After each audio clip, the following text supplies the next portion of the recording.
Listo. Pues buenos días, hoy vamos a comenzar la primera sesión de taller de este seminario de economía y complejidad, la cual está dedicada a una introducción a la teoría de los sistemas complejos, ¿no? Un panorama como lo expone aquí como lo pone aquí el expositor, el doctor Jorge Zaragoza Vadillo, el doctor en economía, acá de la UNAM, trabaja en el Instituto de Investigaciones Económicas y fue fundador de este seminario ya hace más de 10 años y un poquito. Entonces, pues los dejo con él. Adelante, Jorge, muchas gracias por apoyarnos. Muy bien, buen día a todas y a todos. Primero que nada, agradecer al doctor Ricardo Mantilla y a la maestra Rosa María Mendoza, coordinadores del Seminario de Complejidad y Economía del CEICH, la invitación que me hacen a exponer esto de los sistemas complejos y la teoría, lo que hoy se llama ya teoría de los sistemas complejos, tan amplio, tan profundo, que realmente se necesita varios meses, quizás años, para empezar a asimilar bien este paradigma. Por eso, pues yo le he titulado un breve panorama de los sistemas complejos, tratando de hacerlo lo más didáctico, lo más entendible, sobre todo para quienes se acercan por primera vez a este tema, ¿no? A este paradigma. Bien. Entonces, antes de iniciar, comentar que tengo ahí varias fuentes que utilicé para preparar esta exposición. Una de las principales fue un curso que tomé justamente yo en el CEICH, que se llama Las matemáticas de la complejidad para humanistas y científicos sociales, que coordinó Ricardo Mancilla, con la participación de José Luis Gutiérrez, Pedro Miramontes, Octavio Miramontes y el propio Mancilla. Parte de esta. Asimismo, por medio de Rossi, les envié para que hicieran una lectura que se llama Cómo hablar de complejidad, de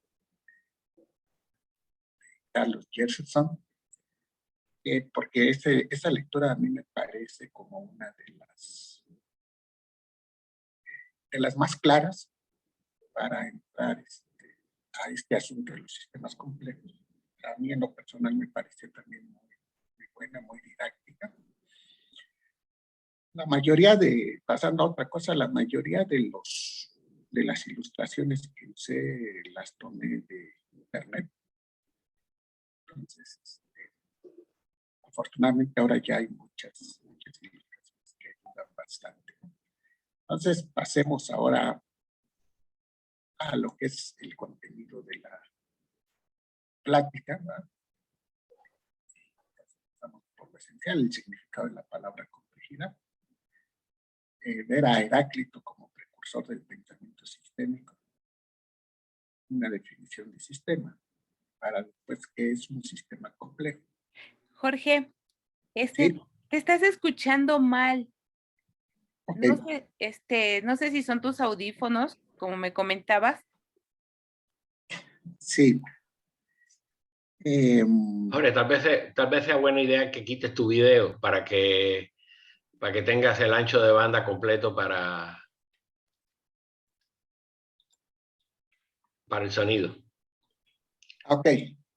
Sí, voy a hacer eso. A ver, permítanme Muy bien. Entonces, estaba en el contenido de la plática.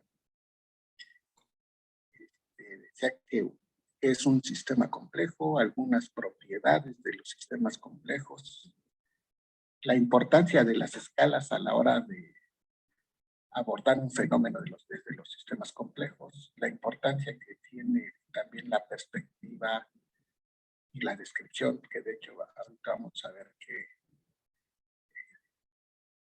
el paradigma de los sistemas complejos es una perspectiva de las que ya hay. ¿Qué relación hay? Métodos científicos con modelos, que se tienen que usar modelos para modelar a los sistemas complejos y cuáles son las herramientas metodológicas. Hay varias, pero las que ya yo más conozco. Y un poco las principales vertientes de los sistemas complejos, porque ahora ya se está hablando de sistemas complejos desde las ciencias sociales, desde la filosofía. Disculpa, Jorge, es que creo que se sigue oyendo defectuosa la transmisión. Sí. A lo mejor si apagas tu cámara, puede mejorar el sonido, la voz. Ya apagué mi cámara. Ahora me voy a quitar los audífonos a ver si no es un problema por ahí. ¿Ya me escuchan mejor? Sí, ahorita sí se te escuchó mejor, Jorge. Perfecto, entonces así nos vamos a ir sin los audífonos para que a lo mejor ya están fallando los audífonos. ¿Sabes? También cuando te mueves creo que es el problema. No sé si te alejas de tu bocina o no sé, como que se pierde. Ok, muy bien, ya me la acerqué un poquito más. A ver si así podemos continuar bien, ¿no? Sí. Muy bien, entonces seguimos. Y pues con lo básico, ¿no? La palabra complejidad, porque de repente sí genera algunas confusiones. Se piensa que complejo como sinónimo de complejidad, y en realidad como idea, lo que es toda la complejidad, realmente no es tan complicada. Hay cosas que más complicadas que sin necesidad de ser complejas, ¿no? Un ejemplo que pone Pedro Miramontes es que un esquema de transistores es algo más complicado y sin embargo no es complejo. Pero bueno, del latín plexus, que quiere decir entrelazado, aquí vemos tres aros entrelazados o trenzado, ¿verdad? Aquí vemos una trenza. Y desde aquí pues viene esta idea de que hay una interdependencia, hay una codependencia entre estos tres aros, por lo que están fuertemente entrelazados, ¿no? Fuertemente ligados, y que efectivamente la única forma de deshacer ese sistema de tres aros sería rompiendo uno, jalándolo, porque están entrelazados, pero ya rompo lo que sería ese sistema. Desde ahí que ya podemos ver un sistema de tres aros.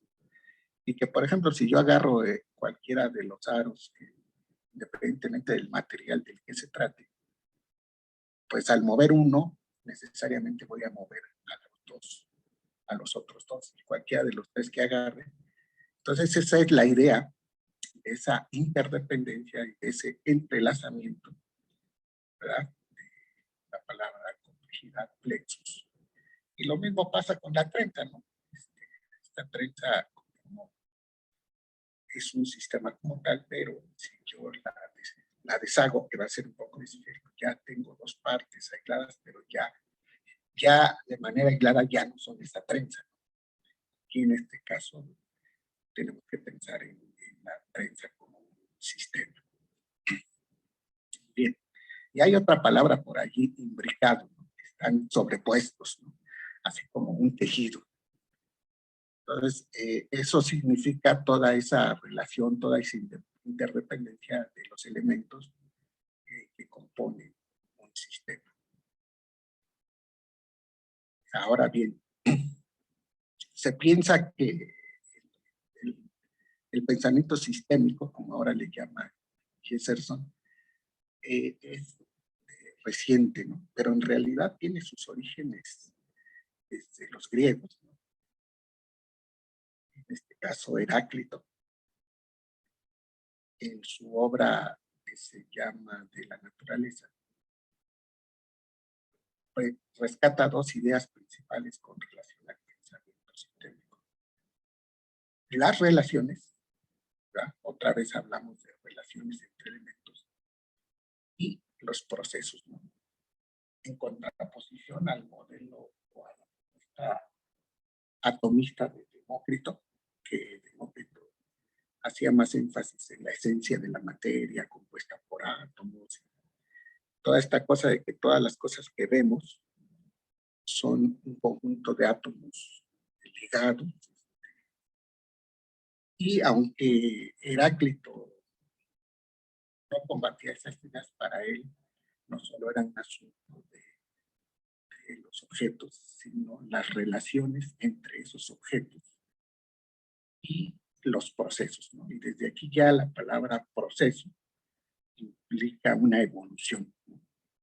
Una evolución en el tiempo. Aquí esta imagen que tomé donde está uno de sus pensamientos: todo fluye, nada permanece.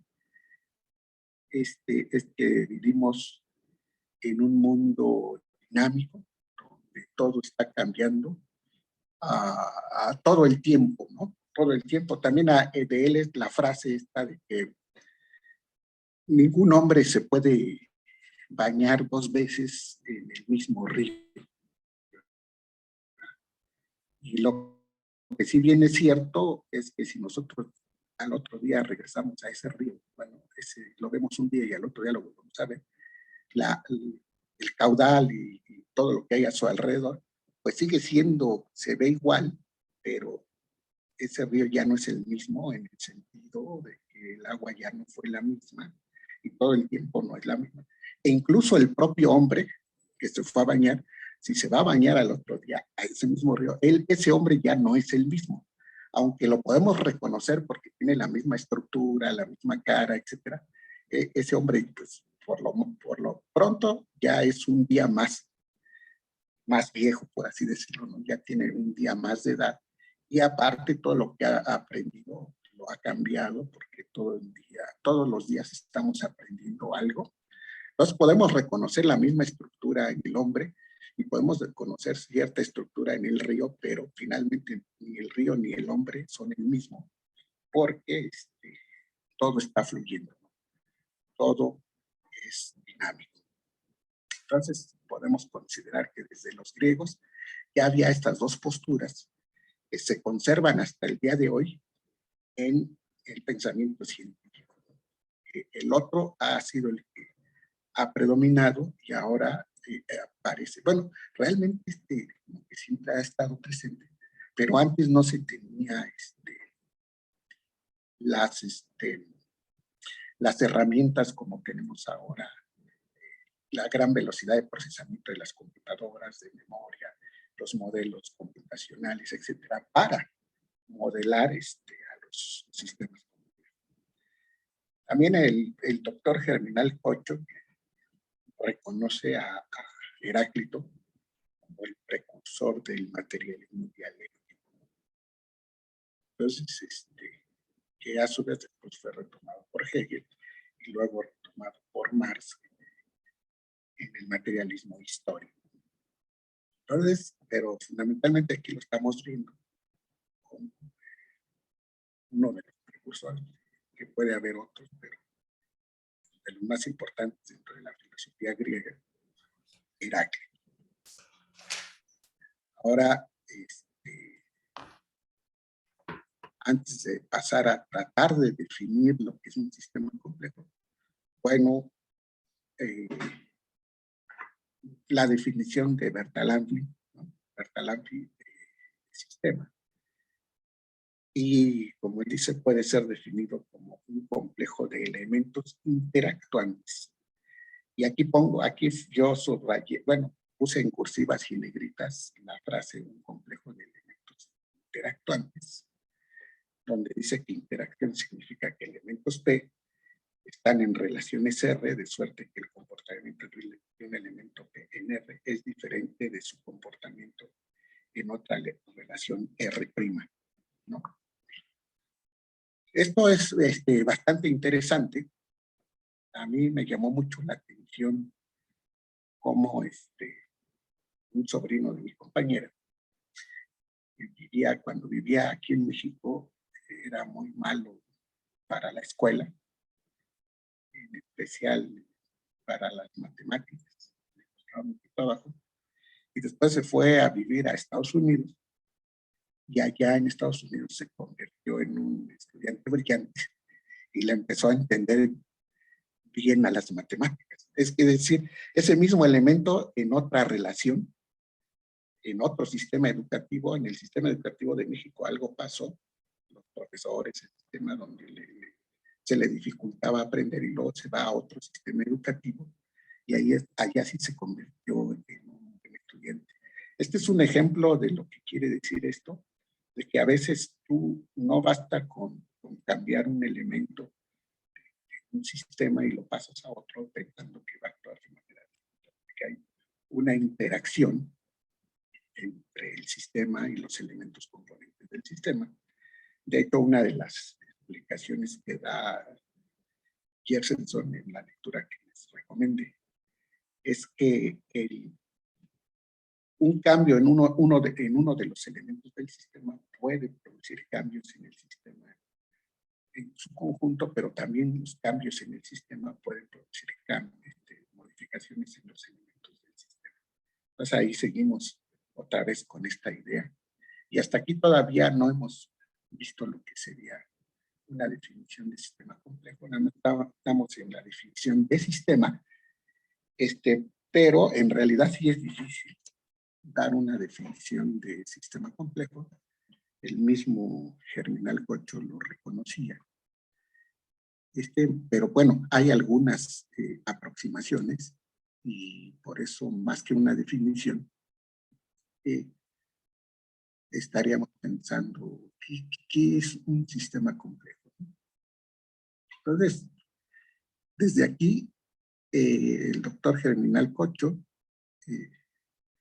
dice que si tenemos tres factores dinámicos, que los define como A, B y C, lo que puede suceder es que si mejoramos A, se estropean B y C, o bien si mejoramos B, se estropean A y C, y si fuesen iguales A, B y C, serían soluciones equivalentes, pero si son un poco diferentes, van a tener algunas similitudes y un conjunto de diferencias entre cada solución. Aquí Jorge, ya está hablando. ¿Sí? ay, perdón, es que se había bajado mucho tu voz. No te escuchábamos ya bien. Sí, otra vez ya se oye. Ya. Sí, creo que es cuando me alejo del micrófono. Sí. Entonces estábamos, que el mismo Germinal Cocho decía que es muy difícil definir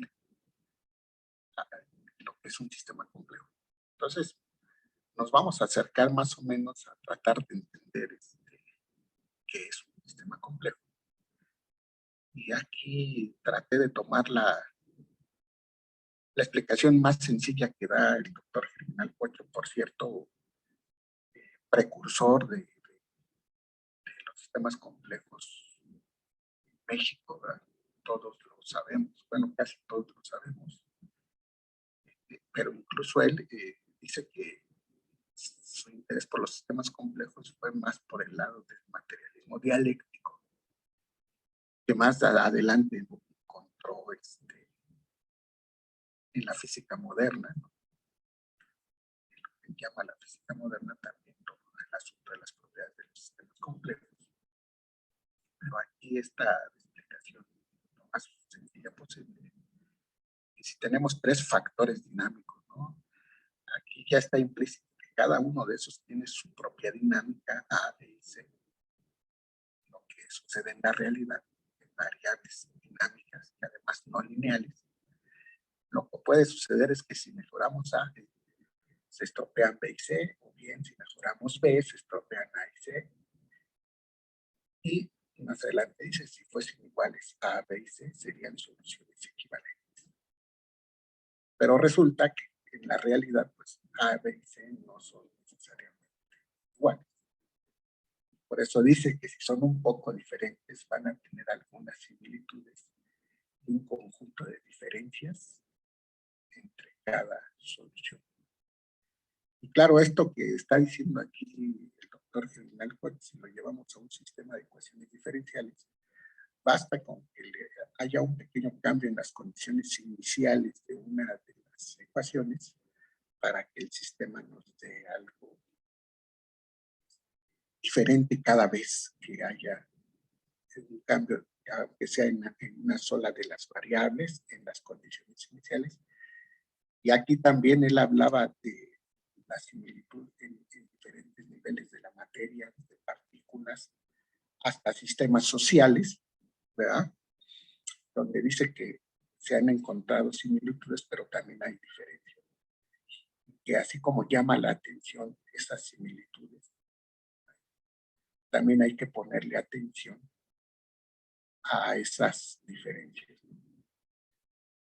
Y una de las frases que siempre escuché, además tuve el privilegio de ser uno de sus alumnos, ¿no?, en la maestría en dinámica no lineal y sistemas complejos. Él siempre decía esto de que en un sistema complejo el todo es mayor que la suma de las partes. Con esto ya se adelantaba que esa frase así de pequeña y así de breve, que tiene muchas cosas de fondo. Por ejemplo, eso más que la suma de las partes, o ese extra que la suma de las partes, pues es la famosa propiedad emergente que tiene un sistema complejo producto de las interacciones de sus elementos. Más adelante vamos a ver algunas de esas propiedades de los sistemas complejos, y además también tiene implícito que si es mayor que la suma de las partes, la dinámica o la interacción entre los elementos del sistema es una dinámica no lineal, ¿no? Porque en un enfoque lineal la suma de las partes es igual al todo, y aquí no. La suma de las partes es mayor que el todo. Entonces, bueno, eso es lo que, en realidad, pues, Germinal nos diría muchísimas cosas. Por cierto, pueden encontrar muchos videos, no muchos, pero algunos videos de YouTube, donde habla sobre introducción a los sistemas complejos. Pero bueno, para esta presentación nada más tomé estas partes, pero pues es el padre de los sistemas complejos aquí en México. Y por cierto, también de los que propuso la creación del CETES, el Centro de Ciencias de la Complejidad de la UNAM. Bien, ahora veamos otro de los que han trabajado sistemas complejos en México, el doctor Gustavo Martínez Meckler, que también tanto el doctor Germinal como el doctor Gustavo Martínez Meckler fueron de los primeros expositores cuando se inició el Seminario de Complejidad y Economía de ahí del CENICH. También tuve la oportunidad Gustavo Martínez Meckler no fue mi profesor, pero tuve la oportunidad de escucharlo ahí en el Seminario de Complejidad y Economía. Entonces, igual yo aquí estoy poniendo en negritas y en cursivas la palabra interactúan. Son sistemas que constan de muchos componentes que interactúan fuertemente, dando lugar a una serie de comportamientos globales que se encuentran interrelacionados, ¿no? La interdependencia o la codependencia entre elementos que ya había mencionado. Y esto está muy padre porque dice que ejemplos de la naturaleza abundan a nuestro alrededor. Es decir, estamos rodeados de fenómenos que pueden verse desde la perspectiva de la complejidad. Los cambios atmosféricos. Este es un ejemplo icónico de lo que es un sistema complejo. Que por cierto, le acaban de dar el premio Nobel de Física en 2021 a 3 investigadores que estudiaron el cambio climático desde la perspectiva de los sistemas complejos. Pero desde desde mucho antes, ya lo había dicho aquí el doctor Gustavo Martínez Meckler, los campos atmosféricos. Pero además de que les dieron el premio Nobel porque abordaron el cambio climático desde el enfoque de los sistemas complejos o la metodología de los TED, también está implícito el trabajo interdisciplinario, que es otro de los sellos de los sistemas complejos, porque no me acuerdo de los nombres de los ganadores, pero lo que sí me acuerdo es que uno de ellos es oceanógrafo, otro es climatólogo y otro es un físico. Es decir, hicieron un trabajo interdisciplinario desde la metodología de los sistemas complejos. La bolsa de valores, por supuesto, todas las bolsas de valores del mundo se pueden ver porque hay una interacción de compradores, vendedores, y que provocan alzas, caídas en el precio, en los índices de precio de la bolsa de valores, etcétera, y que en unos momentos producen los colapsos. Las caídas de la bolsa de valores, como la más famosa es la de 1929, que dio origen a la crisis económica mundial. Y claro, también una célula, tú puedes estudiar una célula como una unidad, pero también puedes estudiar una célula con todos sus componentes interactuando. La memoria, ¿verdad? La memoria, pues nos podemos remitir a las neuronas, ¿no? Las neuronas del cerebro, donde una neurona por sí sola no te produce una memoria, o quién sabe, a lo mejor un día se descubre que una neurona por sí misma tiene memoria, pero aquí la idea es que si tú pones a todas las neuronas, las más de 100,000 millones de neuronas que dicen que tenemos, a interactuar, pues se dan todos los procesos de pensamiento, reflexión, análisis, incluso hasta sentimientos. Y bueno, los flujos turbulentos, como puede ser una llave de agua que la abres, como un flujo turbulento. Y aquí está nuevamente lo que ya veíamos, que por lo general la evolución temporal de estos sistemas no es lineal. Que quiere decir que los efectos no son proporcionales a las causas. Es decir, a veces un pequeño efecto puede producir un enorme efecto y viceversa. A veces un gran efecto puede producir un pequeño efecto y en ocasiones no puede producir nada, ¿no? Más adelante vemos mayor detalle. Y con frecuencia el detalle del comportamiento dinámico de los componentes es irrelevante para la caracterización de las llamadas propiedades emergentes. En este caso, igual que como decía Heráclito, no se le da tanta importancia a los componentes, aunque sí la tienen, sino importa más en un sistema complejo la caracterización de las llamadas propiedades emergentes. Más adelante vamos a ver las propiedades, pero bueno, las propiedades emergentes es aquello que surge de la interacción de los elementos que no la tienen los elementos en lo individual. Entonces, un ejemplo que muy trillado, pero dicen, bueno, un automóvil por sí solo, no, en una ciudad, ahí guardado en su casa, no puede producir el tráfico. Empiezan a salir todos los automóviles de sus casas a sus destinos y empiezan a interactuar ahí en las calles con los semáforos y todo esto. La interacción de todos los automóviles produce el tráfico. Y ese tráfico se consideraría como una propiedad, ¿no? Entonces, No te estamos escuchando bien, Jorge.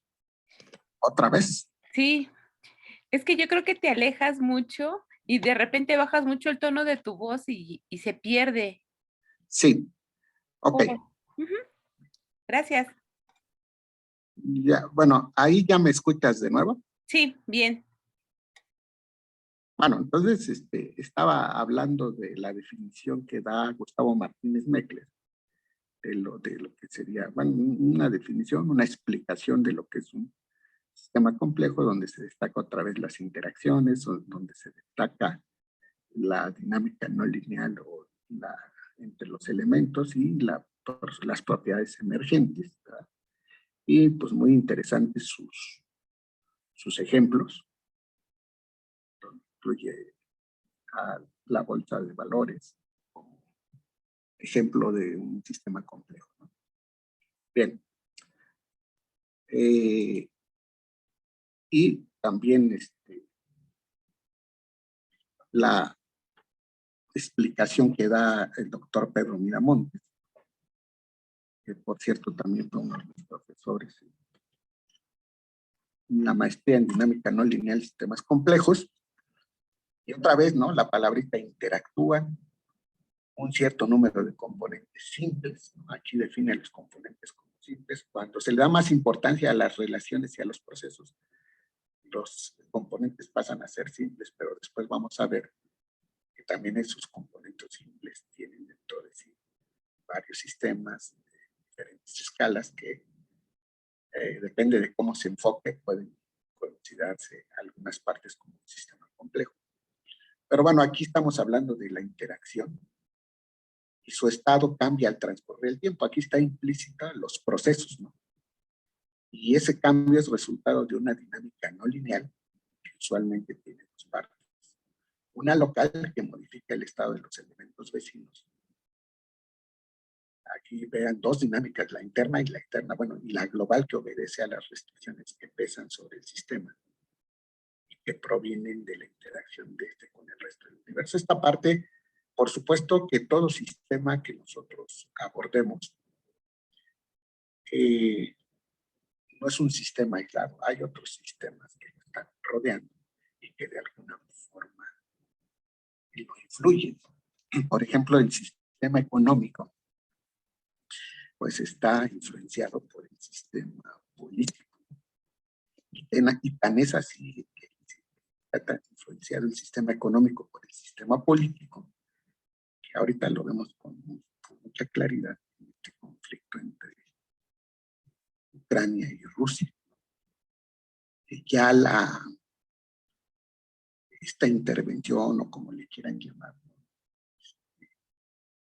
ya está afectando el precio del petróleo, el precio del gas, ya está afectando la exportación que hacían tanto Rusia como Ucrania de granos, de cereales, y pues ya está afectando las bolsas de valores, ¿no? La caída de las bolsas. Entonces, ahí estamos aparentemente, en realidad, podríamos, como para cuestiones de estudio, tratar de aislar el sistema económico del sistema político, pero en realidad están muy relacionados, ¿no? Están fuertemente relacionados, tan es así que algo aparentemente político ya está afectando a la economía mundial, ¿no? Bueno, y podríamos seguir así, con más explicaciones, definiciones de lo que es sistema complejo, pero básicamente hablamos de elementos que están interactuando, su dinámica es no lineal, y que producto de esa interacción, esa dinámica no lineal, surgió una propiedad emergente que existe como parte del sistema, pero que no obtiene los elementos individuales del sistema, ¿verdad? Bien, ahora veámoslo desde el punto de vista de las propiedades, algunas propiedades de los sistemas complejos. Algunos autores le dan más importancia a unas que a otras, porque además, si bien se reconoce, aunque el Germinal Cocho dice que el materialismo dialéctico se puede ver como sistemas complejos, de hecho alguna vez dijo, los sistemas complejos van a ser el materialismo dialéctico del siglo XXI, alguna vez dijo eso el doctor Germinal. Pues sabemos que poco a poco la teoría de los sistemas complejos, el enfoque de los sistemas o paradigma de los sistemas complejos, todavía hay discusión en eso, pero bueno, los sistemas complejos fundamentalmente se empezaron a identificar estas propiedades en la llamada física moderna, pero después de ahí en la química, en la biología, y ahora también se pueden identificar en sistemas sociales. Pero pues la primera de ellas es la dinámica no lineal, ¿no? Y aquí ya dinámica significa evolución. Evolución en el tiempo, y esa evolución en el tiempo no es lineal. Y utilicé la ecuación logística, que aquí la tenemos, donde aquí le puse estas condiciones iniciales, el parámetro de bifurcación entre 1 y 4, y para una K, tasa de crecimiento de aquí, de 0.000.001. Esta metí la información en Excel, luego la grafiqué y me dio este diagrama, que ya es muy conocido. A este se le conoce como la ecuación diferencial más sencilla que puede ilustrar o modelar en la dinámica no lineal. Aquí vemos cómo esta va evolucionando una curva, ¿no? Como una recta.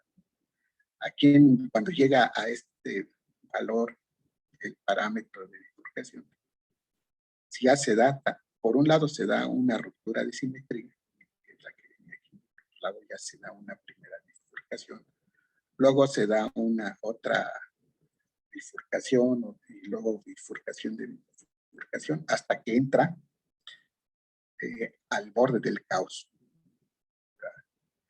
Y ya cuando un sistema entra al borde del caos, ya no se puede saber qué va a suceder, es decir, ya no se puede tener una predicción de lo que va a suceder con este sistema. Entonces, con este diagrama pude ilustrar estas 4 propiedades de los sistemas complejos. Aquí tenemos más. Una famosa sensibilidad a las condiciones iniciales, lo que ya había adelantado, que un pequeño cambio en las condiciones iniciales genera cambios inesperados o de gran magnitud. Y por lo mismo, de que el horizonte de predictibilidad es de corto plazo. Porque en cada momento, en el momento n se están dando interacciones que dan lugar al momento n+1, pero hasta que se da el momento n+1 podemos más o menos predecir qué va a pasar en n+2 y así sucesivamente. Entonces, este ejemplo también lo pone Pedro Miramontes, en términos de esa sensibilidad a las condiciones iniciales, o lo que es lo mismo de los efectos no son proporcionales a sus causas. Él siempre ponía el ejemplo de que tú puedes tomar un grupo de hombres que se pongan a brincar sobre la nieve para provocar una avalancha y no pasa nada. Jorge, sí.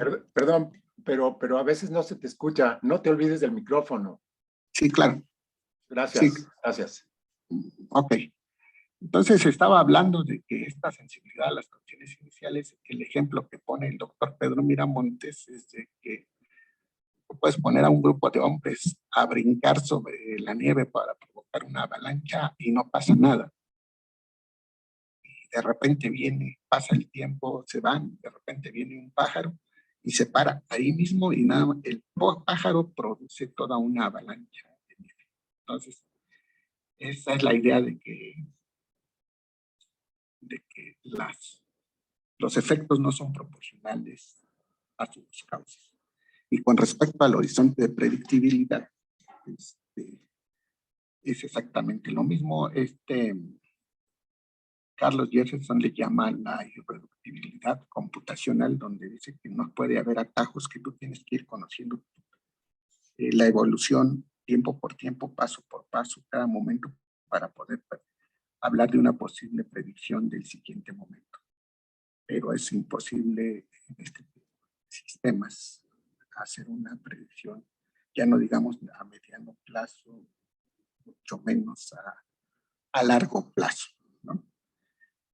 Bien, siguiendo con esto, la famosa autoorganización. Surgimiento de comportamientos globales a partir de la interacción entre los elementos constituyentes y el entorno, ¿no? El ejemplo que siempre se pone es el de los bancos de peces o una parvada de aves que forman un patrón de comportamiento que, sin tener un líder o alguien que centralmente los esté dirigiendo, forman este tipo de patrones, producto de unas sencillas reglas de interacción entre ellos, y que cuando mucho da a sus vecinos cercanos, dando lugar a este tipo de patrones de comportamiento.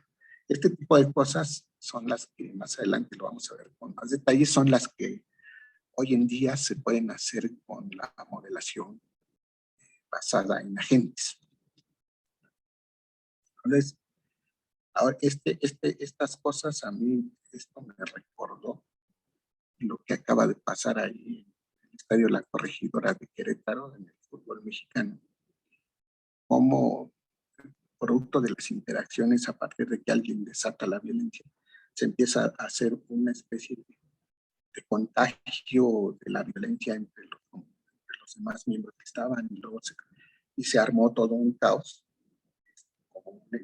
Eso se puede ver como un fenómeno de masas, producto de cómo se influyen los más cercanos.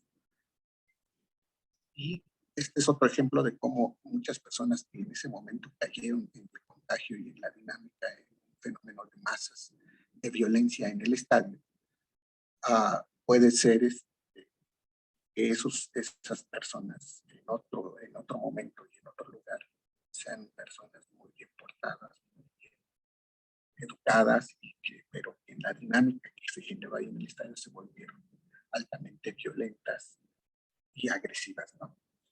Entonces, esos fenómenos de autoorganización de repente se empezaron a contagiar uno a otro.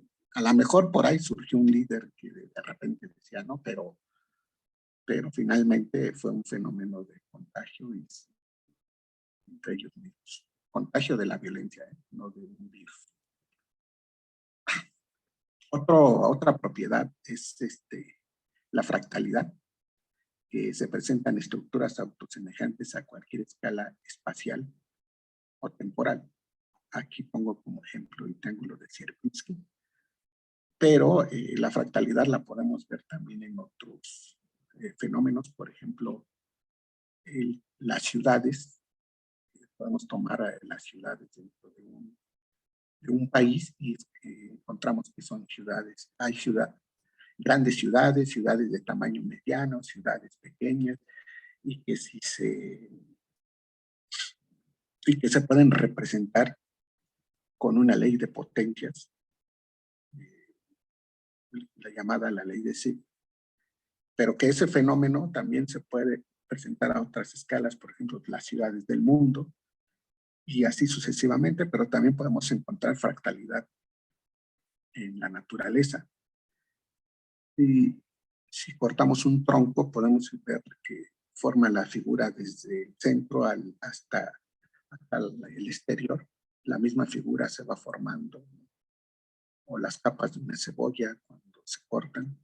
Esa es la idea de la fractalidad, pero en términos de sistemas complejos, que esas estructuras autosemejantes se pueden encontrar a diferentes escalas, espacial o temporal, ¿no? Ese fenómeno de fractalidad también se puede encontrar si se modelan partículas o si se modelan sociedades o con una ley de potencias.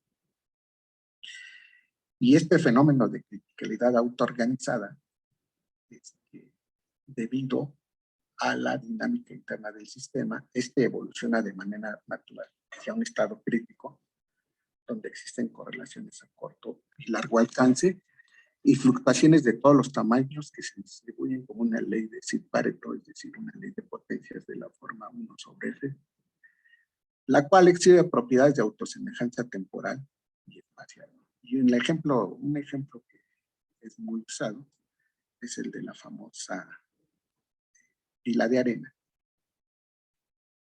que si tú vas soltando los granitos de arena, vas formando una montañita, pero cuando se llega al punto crítico, cada grano de arena que tú sueltas te puede producir escalas, perdón,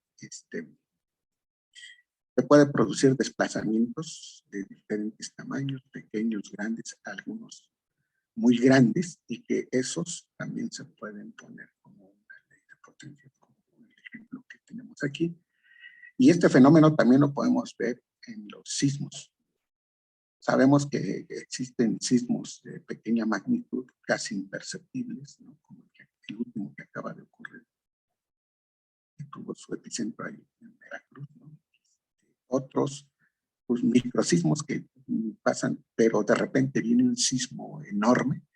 Si tú tomas las magnitudes de todos esos sismos y los pones en una ley de potencias, te va a dar algo parecido así. O sea, que quiere decir que esos sistemas que están en un estado de criticalidad autoorganizada, esos son los sistemas complejos, tienen esa propiedad, que se encuentran en un... Otros lo llaman que están entre el orden y el desorden, otros le llaman que están al borde del caos, pero finalmente significa que esos estados que están en estado de criticalidad, esos sistemas, perdón, que están en estado de criticalidad autoorganizada, pueden evolucionar de manera no predecible. Y no se puede predecir de todo. Y esa es la principal razón por la que no se puede predecir cuándo va a haber un terremoto. Bien. Me parece que esta es la propiedad más importante, bueno, en mi opinión, de un sistema complejo. Ya les había dicho que la propiedad emergente, no en términos de una urgencia, ¿no? sino que lo que surge de la interacción de los componentes del sistema, pero no la tienen los componentes en lo individual. Aquí puse como ejemplo un panal de abejas. Una abeja por sí sola no puede producir un panal, pero ya todas las abejas interactuando, ¿no? La propiedad emergente de esa interacción es el panal. Regreso al ejemplo de las neuronas, ¿no? Una neurona por sí sola no puede producir pensamiento, no puede producir análisis o incluso sentimientos, si es que es cierto eso de que los sentimientos también están en el cerebro. Pero ya todas las neuronas interactuando ya producen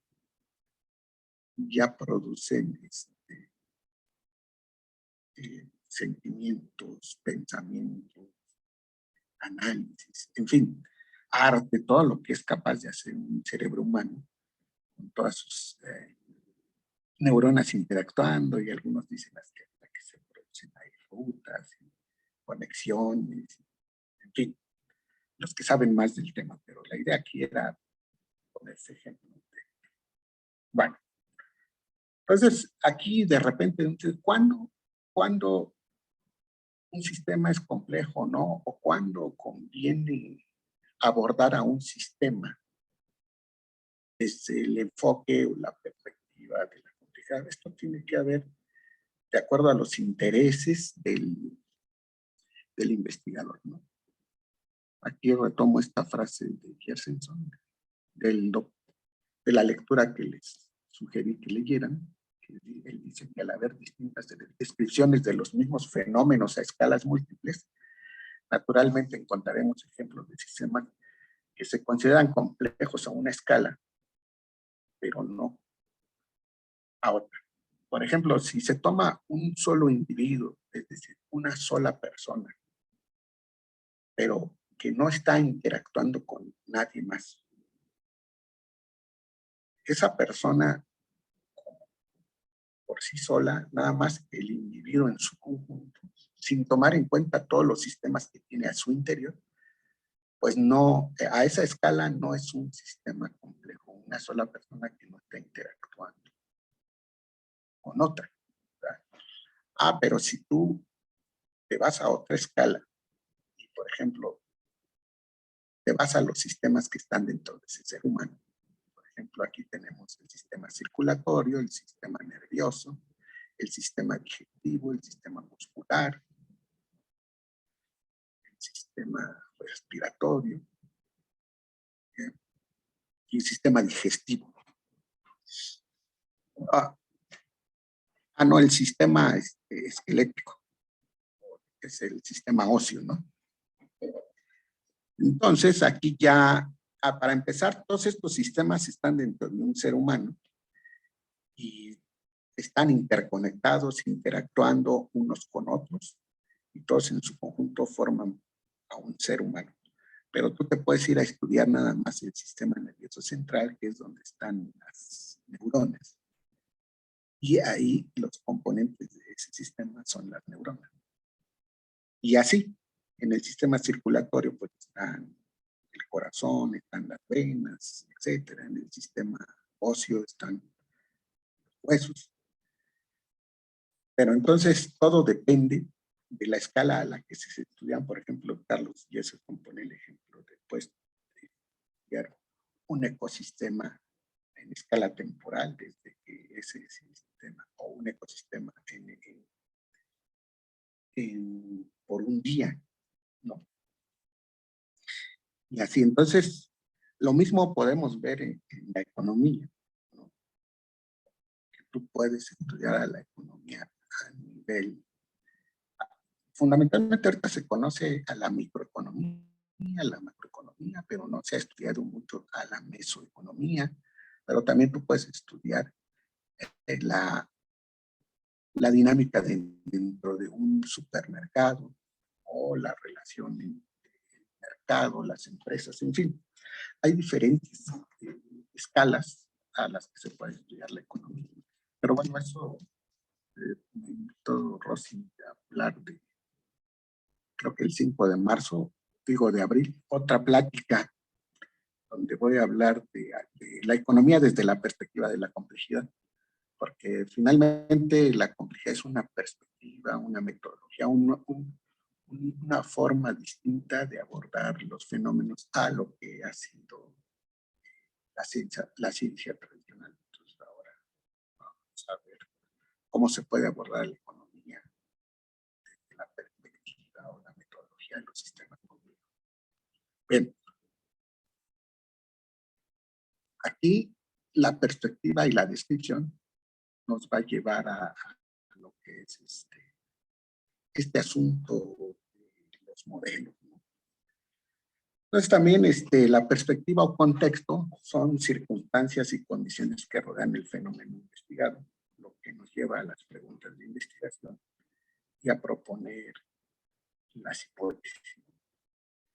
Entonces resulta que pues, en economía, ¿por qué hay tantas teorías?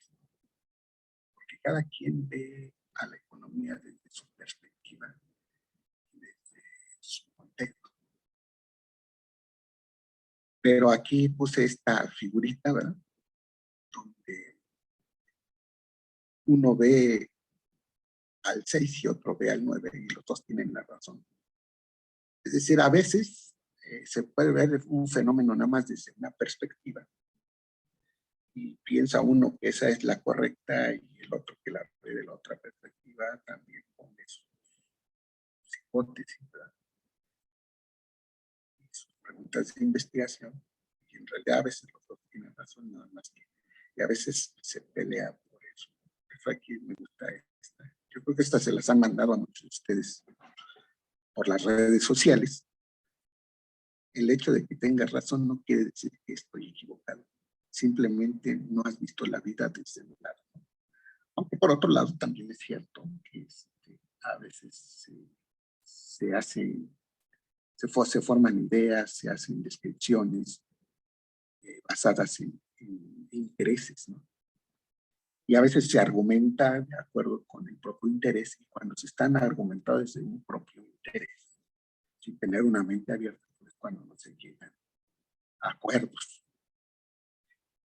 Y bueno, a partir de estas ideas que nos formamos, viene la descripción que hacemos, de acuerdo con las ideas surgidas desde la perspectiva, el marco de referencia del investigador y el apoyo de algunas teorías.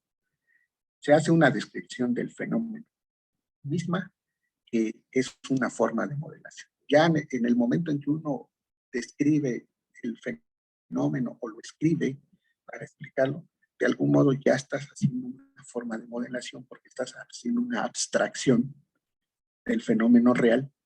Por ejemplo, cuando tú dices 2 manzanas, el hecho de que tú estés diciendo 2 manzanas, no, lo que tú lo digas no son las manzanas en sí mismas, es una forma de describir 2 manzanas, pero el 2 te puede servir para generalizar muchas cosas, ¿no? 2 manzanas, 2 autos, 2 personas, 2. Entonces ya ese fenómeno mismo ya es una abstracción, pero que como hay un lenguaje común, es posible entenderse, transmitir y dar a entender esas descripciones, que son como ya una especie de modelitos. Pero, a ver qué pasó aquí. Algo le pasó. ¿Ustedes están viendo en blanco? Sí, sí, Jorge, está en blanco. A ver, algo le pasó aquí a mi presentación, como que no. Permítanme un segundo, voy a abrir otra para continuar, porque bueno, estábamos ahí, ¿no? Sí. A ver si. Ok. Entonces les decía que ya cuando uno describe un fenómeno y con su perspectiva, marco de referencia, y ya se hace una descripción del fenómeno, y por sí misma ya es una forma de modelación. Nada más que existen modelos científicos basados en el método científico, modelos matemáticos y ahora modelos computacionales. Entonces, dentro de los métodos científicos están los métodos experimentales, también esto de Carlos Jefferson, que es cuando se contrasta un modelo con una observación del mundo real para comprobar la validez y utilidad del modelo. Puede ser un modelo muy bonito, ¿no? Muy bien estructurado de manera lógica, pero si a la hora de contrastarlo con el fenómeno que se pretende no da, pues entonces estructurado lógicamente. Y los métodos formales, una cita de Chaitin, usan lógica y matemáticas para evaluar la consistencia de un modelo, pero hasta cierto punto también requieren de contraste experimental. Y entonces aquí encontramos qué tipo de modelos hacemos para hacer verificación empírica. Y los modelos predictivos tratan de determinar el futuro de un sistema con base en su estado actual y o pasado. Sin embargo, estas 2 citas son de Jefferson. Sin embargo, las interacciones que caracterizan a la complejidad limitan el horizonte de predictibilidad de los fenómenos, ¿no? Lo que ya habíamos visto, la predictibilidad de corto plazo. No puede haber atajos. Tenemos que pasar por todas las etapas. Y a partir de la última se puede nada más predecir la que sigue. Y los modelos descriptivos que nos ayudan a comprender los fenómenos a posteriori y complementan a los predictivos precisamente por la previsibilidad ilimitada, ¿no? Ese tipo de modelos, y obviamente este tipo de modelos también se pueden llevar a programar en computadora para plantear escenarios y jugar con los valores de las variables, de los parámetros, y a partir de ello poder más o menos a través del modelo ver cómo se comporta el fenómeno del mundo real, ¿no? Y en el mismo modelo, cosas que a la vez, y sobre todo en las ciencias sociales, cosas que no se pueden hacer directamente en el fenómeno, a lo mejor a través de un modelo sí podemos hacer esas simulaciones y nos puede dar una orientación de cómo podríamos hacer una posible intervención en el fenómeno real. Bien, ahora hablemos un poco de las herramientas metodológicas para los sistemas complejos, ¿no? Aquí en el ejemplo que puse del fenómeno de la autoorganización, donde reglas sencillas de interacción entre los agentes, la famosa modelación basada en agentes, que el programa más conocido, que por cierto es gratis, se puede bajar de internet, el NetLogo, pues los programadores le ponen ahí unas sencillas reglas de interacción de acuerdo a lo que quieran modelar, y en lo que le llaman ellos la interfaz nos da patrones de comportamiento que se dan entre los agentes, producto de esas interacciones, ¿no? Aquí se está, en esta ilustración se está modelando el empleo en diferentes partes de una ciudad y cómo la gente se desplaza o las personas se desplazan hacia esos puntos. No has, Bueno, aquí no has cambiado de imagen. no he cambiado de imagen. No. ¿En cuál estoy? En la anterior donde describías el 9 de que unos veían, ya estás ahorita, ya cambiaste. Ok. No, regresaste. ¿Y esta de método científico y modelos no la vieron? No, no. Ahora ya la tienen. Ya. Bueno, ya la expliqué, pero básicamente entre los métodos científicos están, de acuerdo con Jefferson, los experimentales, y de acuerdo con Chaitin, los formales, ¿no? Y cuando hacemos modelos, pues hay dos tipos de modelos: los modelos predictivos, que tratan de determinar el futuro, pero que si son de un sistema complejo, el horizonte de predictibilidad es de corto plazo. Y los modelos descriptivos nos ayudan a comprender los fenómenos a posteriores, que además complementan a los modelos predictivos precisamente por la previsibilidad limitada o tu horizonte de predictibilidad de corto plazo. Entonces aquí es cuando se lleva a modelar a sistemas complejos, ¿no? Se tiene que tomar en cuenta los métodos científicos y el tipo de modelos de acuerdo a lo que queramos modelar, ¿verdad? Sin perder de vista que los sistemas complejos se caracterizan por un horizonte de predictibilidad de corto plazo. Ahora vamos a pasar a lo que serían las herramientas metodológicas y hasta cierto punto pues de modelación para los sistemas complejos. Una de las más importantes, la llamada modelación basada en agentes, donde el programa más conocido es el NetLogo, que por cierto se puede bajar de manera libre de internet, donde de acuerdo a lo que se quiera modelar se ponen las reglas de interacción de los agentes, lo cual nos va a arrojar en la interfaz de NetLogo los patrones de comportamiento colectivo, ¿verdad?, de esos agentes.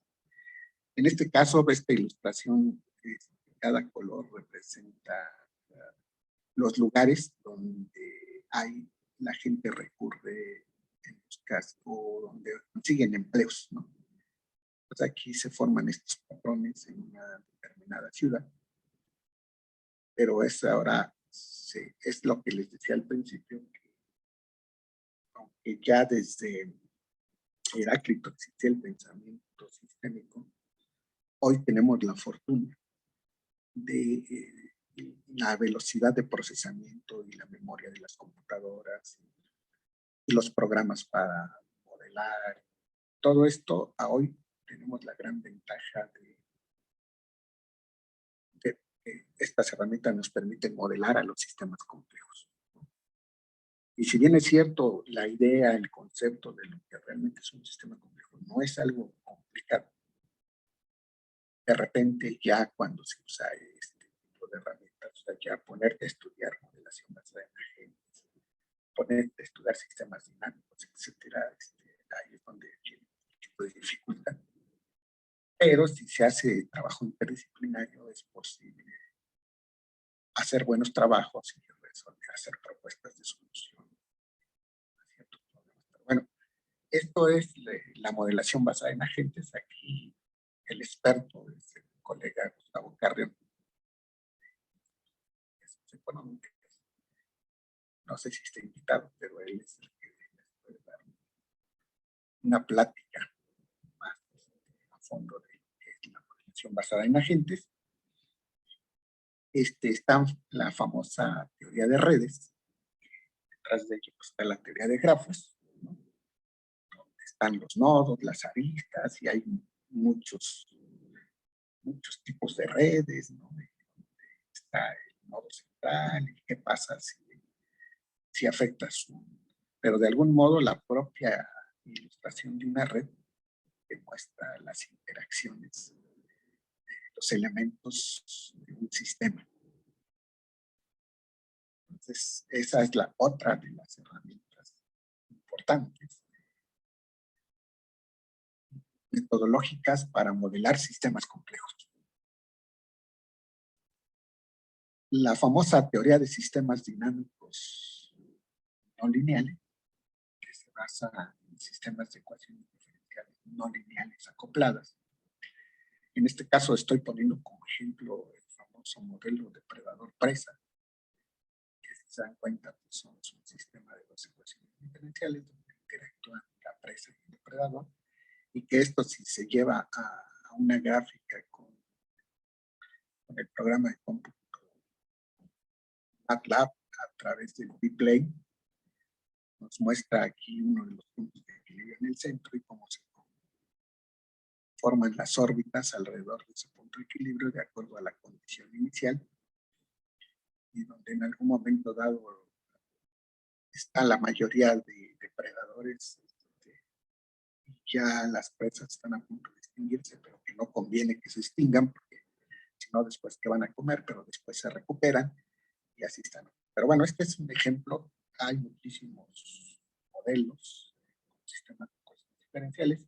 En la próxima plática les voy a mostrar el que hice, bueno, con la asesoría de Ricardo Mancilla, con el tutor, el modelo con 3 ecuaciones diferenciales, pero que la herramienta que está ahí es teoría de sistemas dinámicos. Me regreso tantito para decir que este tipo de modelos, como los modelos basados en agentes, son del tipo bottom-up, que se modelan de abajo para arriba, las interacciones que se dan entre los agentes de abajo para arriba y lo que surge de esa modelación, y los tipos de modelos como hay en la teoría de sistemas dinámicos no lineales son top-down, de arriba hacia abajo, que son variables promedio,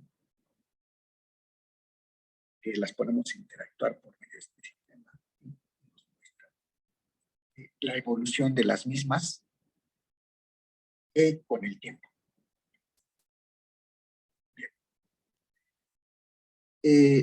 Últimamente se habla mucho, ya lleva varios años. Yo creo que el Departamento de Sistemas Complejos de la Facultad de Ciencias, creo que lleva 30 años que se inició, y bueno, y sobre todo en economía, en los años 90 del siglo pasado se dio ya un boom de los sistemas complejos, se empezó a hablar, pero como hemos visto realmente no es nuevo, pero afortunadamente ya se ha retomado como una nueva perspectiva científica para resolver problemas de manera interdisciplinaria. Entonces, pues sí se van a encontrar por ahí autores como Edgar Morin, Rolando García, pero ellos abordan desde la filosofía y los aspectos epistemológicos, ¿no? En las ciencias sociales, pues está Luhmann, y en economía, uno de los pioneros ahí fue Brian Arthur, pero ahora ya hay más, ¿no? Muchos más están abordando. Incluso ya hasta se publicó por ahí un libro de la OCDE, donde hubo un evento donde ya se está proponiendo abordar a la economía desde los sistemas complejos, ¿verdad? Pero bueno, eso de la economía desde la perspectiva de los sistemas complejos lo veremos en la próxima charla. Y pues bueno, desde las ciencias naturales, la física, matemática, biología, química, ciencias de la computación, pues están Ilya Prigogine, Derbach, Brian Goodwin, los chilenos Maturana y Varela. Atlanes es el de la metáfora, que los sistemas complejos están en cristal y en humo. Barabasi, que es el padre de las redes, ¿no? Redes complejas. Y obviamente Germinal Cocho, que fue prácticamente el iniciador de los sistemas complejos aquí en México. Y repito, el C3, ¿no? Yo creo que ahora que se ganó el premio Nobel de Física por haber abordado el clima y los sistemas complejos, debió haber estado Germinal Cocho, pero se nos adelantó. Bien. Cuando digo debió haber estado Germinal Cocho, que lo hubieran entrevistado, ¿no? Porque entrevistaron a otros miembros del C3, que sí, está bien, pero bueno. Y la reflexión final es que el paradigma de los sistemas complejos es un enfoque distinto al de la ciencia tradicional, pero su aplicación requiere necesariamente del trabajo interdisciplinario. Según el fenómeno que se quiere investigar, se necesita conformar un equipo de trabajo donde el lenguaje común sea la dinámica no lineal y los sistemas complejos, ¿no? Porque no se trata de que seamos todólogos, ¿no? Yo he tenido la experiencia de interactuar con computólogos, matemáticos, otros economistas, etc. Y solo así ha sido posible hacer algunos trabajos, como el de la maestría y el doctorado, con el trabajo interdisciplinario. Aquí la ilustración muestra, se puede armar un rompecabezas, se pueden encontrar, aunque de repente no es fácil hacer trabajo interdisciplinario porque se tienen a veces unas estructuras mentales muy rígidas, y se tiene esa visión y esa perspectiva desde una sola disciplina. Entonces hay que tener un poquito de mente abierta para poder entrarle a unas otras disciplinas y aprender, aunque sea lo mínimo necesario para poder hacer ese trabajo conjunto. Bueno, pues ya nada más aquí las referencias para esta presentación. Pues les agradezco. Pues te dejo la palabra, Rocío. Gracias, Jorge. Pues bien, pasamos a las preguntas. Ricardo, no sé si quieras comentar algo antes o ya pasamos a... No, está bien, pasamos a las preguntas. Gracias, Jorge, magnífica conferencia. ¿Quién dice yo? Sí, Rosy, si me permites, buenas tardes. Sí, doctor, sí, adelante. Bueno, pues buenas tardes a todos, a todas. En primer lugar, quisiera agradecer muchísimo la conferencia, la ponencia de Jorge. Perdón, no sé si me equivoqué del nombre, perdón, sí, Jorge. La verdad le agradezco muchísimo la manera tan clara, tan didáctica, perdón. muy aleccionadora.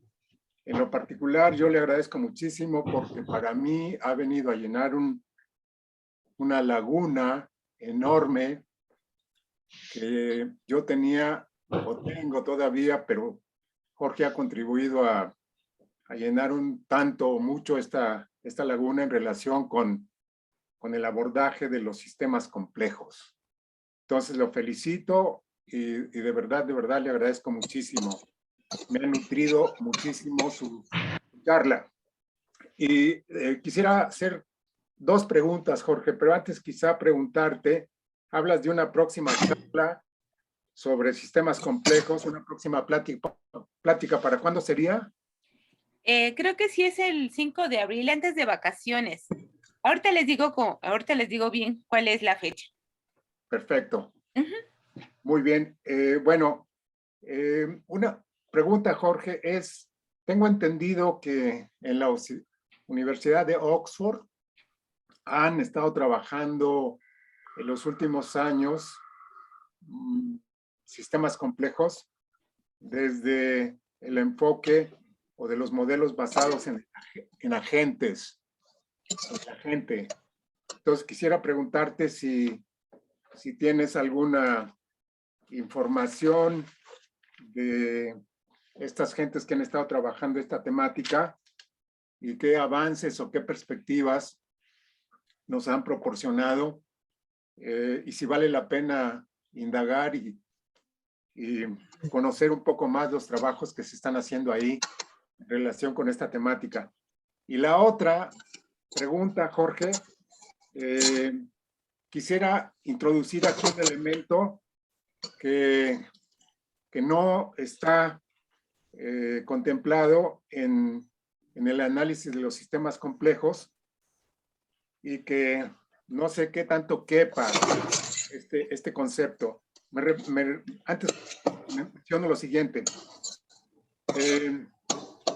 Digamos que desde la perspectiva y de la perspectiva y la descripción del contexto, es muy importante la elaboración de las preguntas y por lo tanto de las hipótesis. Y en la frase que ponías ahí, el hecho de que tengas razón no quiere decir que estoy equivocado, simplemente no has visto la vida desde mi lado. Entonces, la pregunta es, Jorge, ¿qué tanto influye la introducción de la ideología en la elaboración de las preguntas y las hipótesis en los sistemas complejos? Ahí la palabra a subrayar, desde luego, es ideología. Gracias, Jorge.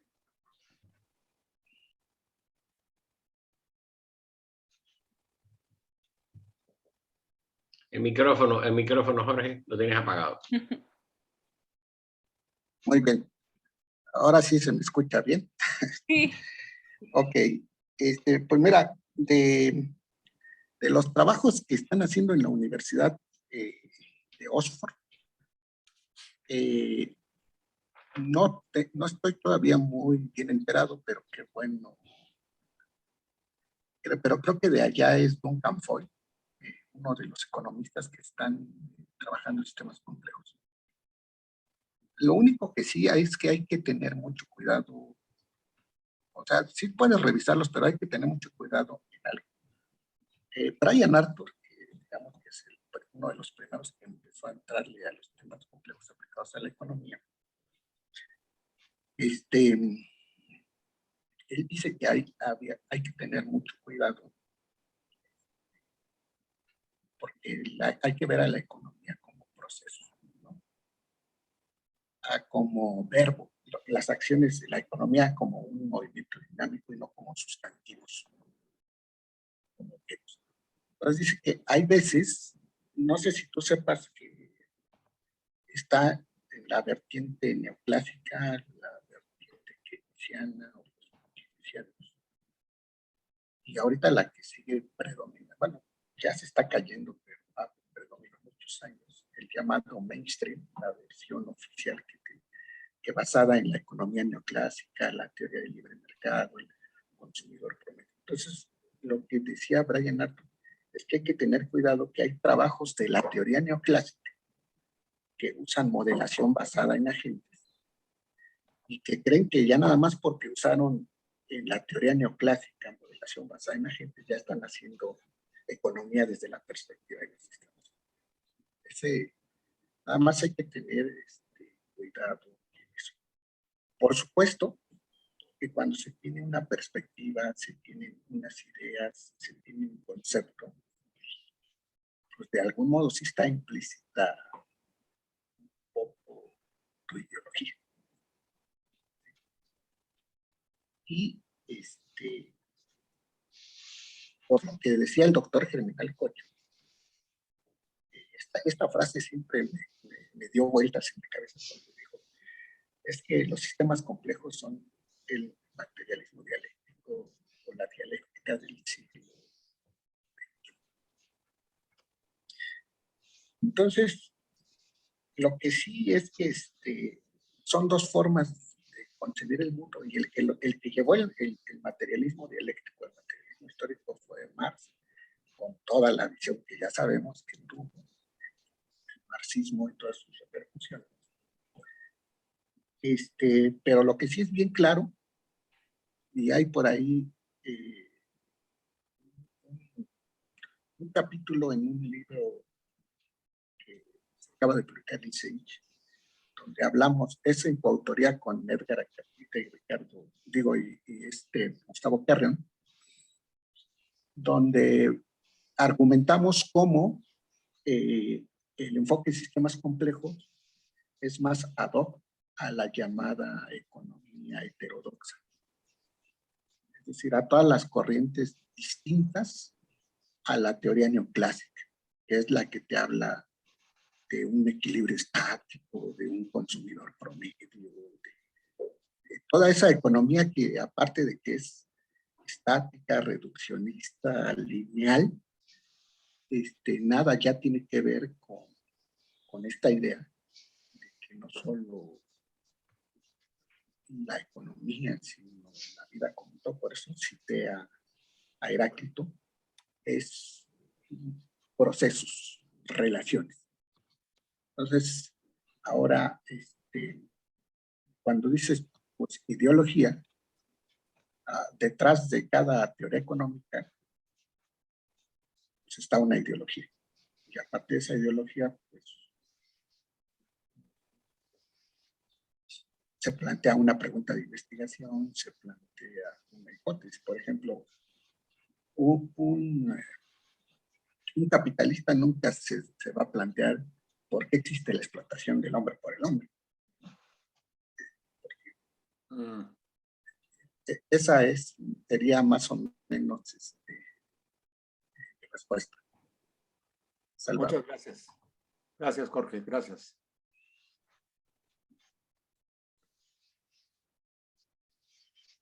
La próxima sesión de Jorge es el 5 de abril.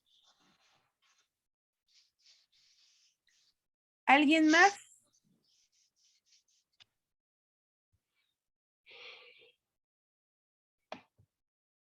Manos arriba, quiero ver manos arriba.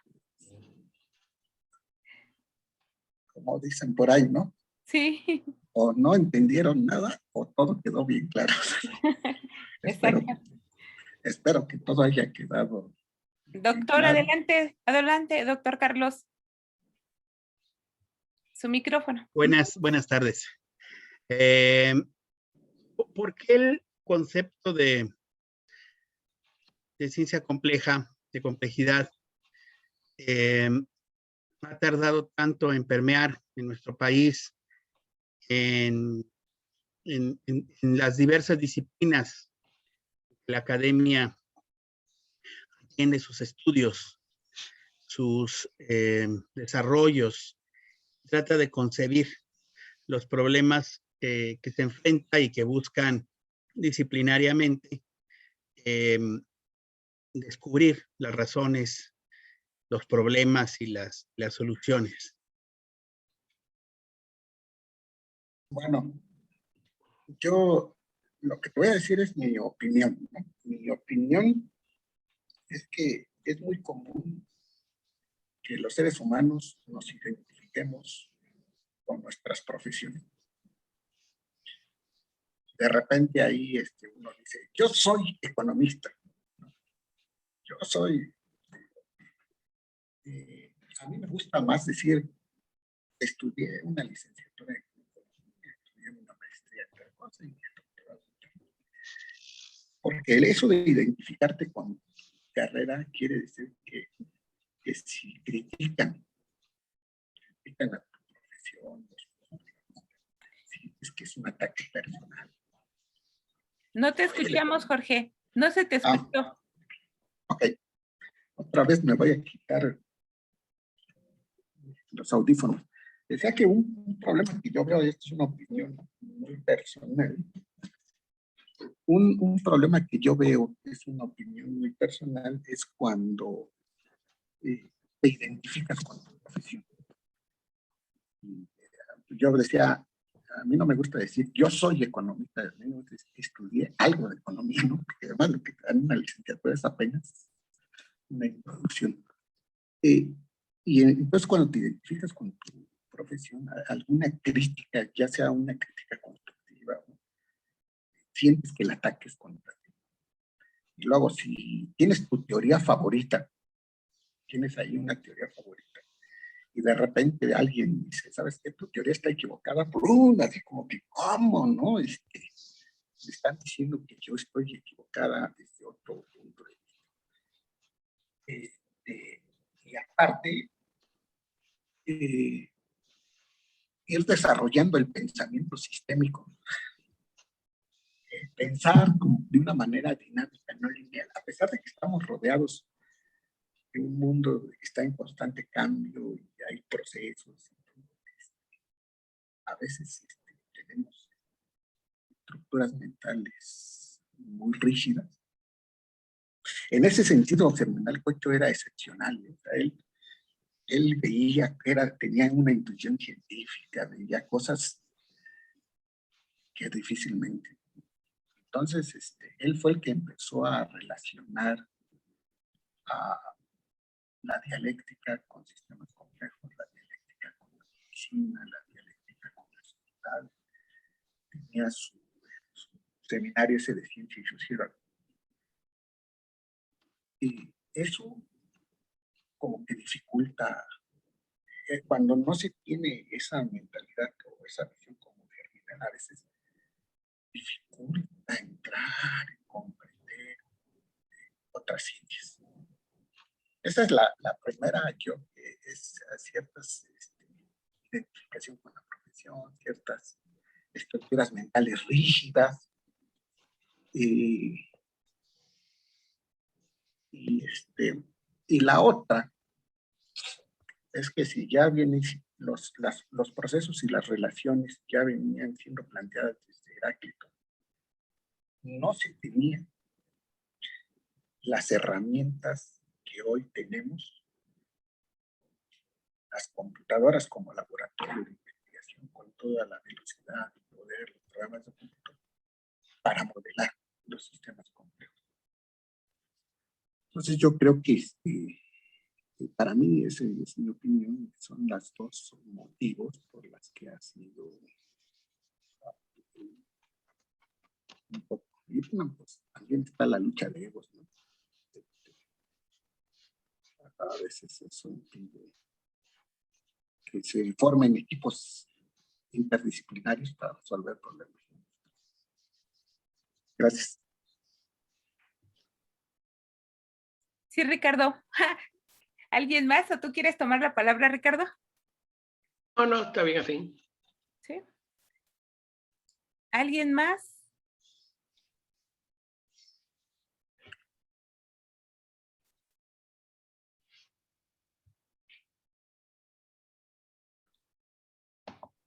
José, sí, profesor José Luis, por favor.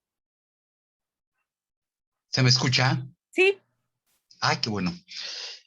Pues simplemente en relación con el comentario que hacía el doctor Jorge Zaragoza en relación con Heráclito, llevo unos 25, 30 años trabajando lo que es la alimentación y sobre todo la salud en los tiempos antiguos mesoamericanos, y me recuerda mucho también a médicos muy famosos como Hipócrates, Galeno, que ellos tenían un sistema complejo para lograr la salud de los seres humanos, a propósito de Heráclito. Pero con la aparición de Paracelso ya en el siglo XVI, se modifica esa concepción, y entonces lo que era complejo, un sistema complejo de salud logrado durante 20 siglos, con Paracelso se viene a descomponer, y entonces el sistema complejo se vuelve un sistema complicado. Y lo que era una forma de lograr la salud en los individuos, digamos, de la antigua Grecia, y en el caso mesoamericano, por lo menos durante 5,000 años, se vuelve complicado con Paracelso, porque empieza a subdividir por especialidades la curación de ciertas enfermedades o ciertos padecimientos. Y Paracelso, pues, se ha impuesto, ¿no?, a nuestros días, ya con el consumo de medicamentos de origen mineral, que seguimos hasta nuestros días, incluyendo las vacunas. Esto, al contrario, lejos de resolver los problemas, las ha complicado. Por eso hablamos ya de sistemas complicados de atención médica para la salud. Y si nosotros regresamos al pasado con estos importantes médicos griegos, Hipócrates, Galeno y un montón más, pero en el caso mexicano, que por cierto acabo de estar en un congreso sobre Mesoamérica, pues vemos que era relativamente sencillo atender la salud, ¿no?, en esos tiempos, y no había especialistas en lo que señalaba el doctor Jorge Zaragoza, dividir al cuerpo en 6 partes, y que, bueno, va a ser imposible lograr la salud. Y yo quería señalar que, bueno, trataré, ¿no?, ya estoy trabajando en ello, trataré de mostrar que efectivamente esos sistemas complejos que se tenían en la antigua Grecia y en la antigua Mesoamérica son mucho más efectivos que la medicina o los sistemas médicos que hoy día se practican. Es mi comentario. Muchas gracias. Gracias, profesor. Muy interesante. ¿Alguien más?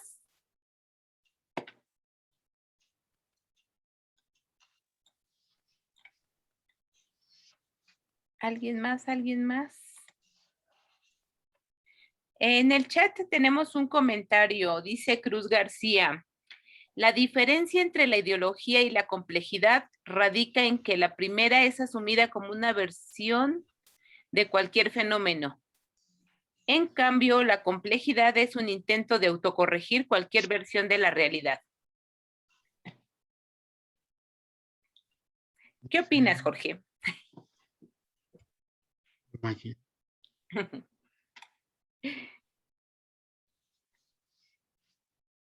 Estoy Sí, leyendo. estoy leyendo nuevamente, Rosy, la diferencia entre la ideología y la complejidad. Primero, asumir una versión de cualquier fenómeno, en cambio la complejidad es de la realidad. Bueno, en el documento que les di para leer, la lectura de Carlos Jefferson, él plantea que es difícil tener una objetividad completa porque está el observador, que es el investigador, y el objeto, que es el objeto investigado, y que desde el mismo momento en que tú haces el investigador hace una interrelación o se relaciona con el objeto de estudio, ya está influyendo el que el propio investigador vea el fenómeno, ya está influyendo. Y por otro lado, él pone justamente por eso este ejemplo de la perspectiva. Yo puse la imagen de los dos tipos que están viendo el número, uno ve el 6 y otro el 9, no es que, pero Carlos Jefferson pone las esferas, pone 3 esferas, pone una esfera blanca, una esfera negra. Más bien, las esferas tienen una parte blanca y otra negra, pero las esferas que pone, en una se ve nada más la parte blanca, en otra se ve nada más la parte negra, y la otra es la esfera mitad blanca y mitad roja. Entonces dice, obviamente el que está viendo la parte negra va a decir la esfera es negra, el que está viendo la esfera blanca va a decir, y el otro va a decir, no, es la mitad blanca y la mitad. Yo pienso que justo esa división que se empezó a hacer de la ciencia, las particularidades por un lado, la física, por otro lado, la química, porque en el pasado, dice Pedro Miramontes, todos los filósofos eran matemáticos. Esa como especialización fue la que nos ha llevado a tener una visión parcial de las cosas, a ver nada más un aspecto del fenómeno. Y el problema es ese, en que luego no se cree que eso es la objetividad, como por ejemplo la teoría neoclásica que habla de un consumidor promedio, y ese consumidor promedio lo generaliza a todos los consumidores, cuando sabemos que cada consumidor tiene sus propias especificidades y va a consumir de acuerdo a determinadas circunstancias. Bueno, entonces, desde mi punto de vista, cuando tú nada más tienes una visión parcial y además cargada de tu propia ideología, de tus propios intereses, pues es solo eso, una visión parcial. Y efectivamente, lo que se pretende con los sistemas complejos es tener una visión todavía más integral, aunque tampoco hay que casarnos con la idea de que ya los sistemas complejos son la panacea. Y de hecho hay que reconocer que el enfoque tradicional, diría Germinal Coyola Newton, también ha dado resultados. Yo creo que sistemas complejos vienen. Y bueno, y la ideología, pues ya un sistema de ideas que pueden ser correctas o equivocadas, es ya otra cosa, ¿no? Que puede caer hasta en fanatismo. La ideología llevada a un extremo puede caer en fanatismo. Y hay que reconocer, y que justamente ese es el gran mérito de que le hayan dado el premio Nobel a los físicos, el premio Nobel de Física en 2021, porque es una forma de reconocer a la metodología de los sistemas complejos, un método científico para comprender un poco mejor la realidad y dar propuestas de solución a muchos fenómenos que nos están ganando, como el cambio climático, las guerras, la contaminación del ambiente, en fin. Entonces, pues, fenómenos que ahora es necesario abordarlos de una manera interdisciplinaria y una opción por sistemas complejos. Gracias. Gracias. Gracias, Jorge. Mauricio, por favor. Gracias. Bueno, solamente quería agradecerle al doctor Jorge por su excelente ponencia, por sus excelentes comentarios e intervención.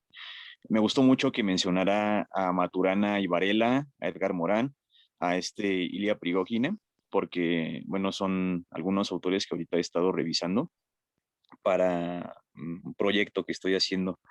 Me gusta la idea el argumento que mencionó, de que hace falta, ¿no?, tener esta perspectiva transdisciplinaria, medio ecléctica a veces, ¿no?, de buscar la conexión más que la división, más que el enfrentamiento entre distintas disciplinas, distintas, digamos, corrientes, ¿no?, tradiciones, una filosofía. De hecho, ahorita, bueno, soy de la licenciatura en ciencia política y al parecer no tiene nada que ver con algunas nociones del postestructuralismo francés, de Michel Foucault, de Deleuze, de Guattari.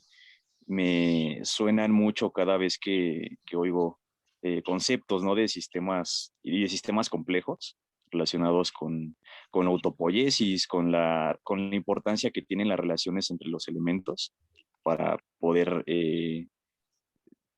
pensar, inferir funcionamientos. Entonces, es chistoso, ¿no? Porque a veces, bueno, algunos profesores que he tenido de los dos lados, tanto del postestructuralismo como del sistemas, ¿no? Sistemas complejos, como que se odian mutuamente, ¿no? Es algo bien chistoso porque se tiran muchas veces, ¿no? Con todo, pero yo siento que hay muchas conexiones, muchas áreas de conexión en todos los niveles, ¿no? A nivel teórico, a nivel filosófico, pero también a nivel más empírico, más científico, más práctico. Entonces, bueno, solamente era un comentario, quería darle las gracias y pues que disfruté mucho su intervención. Gracias. Gracias, Mauricio. Aunque tuvimos un poquito de problema con el audio, pero sí estuvo muy interesante. ¿Alguien más?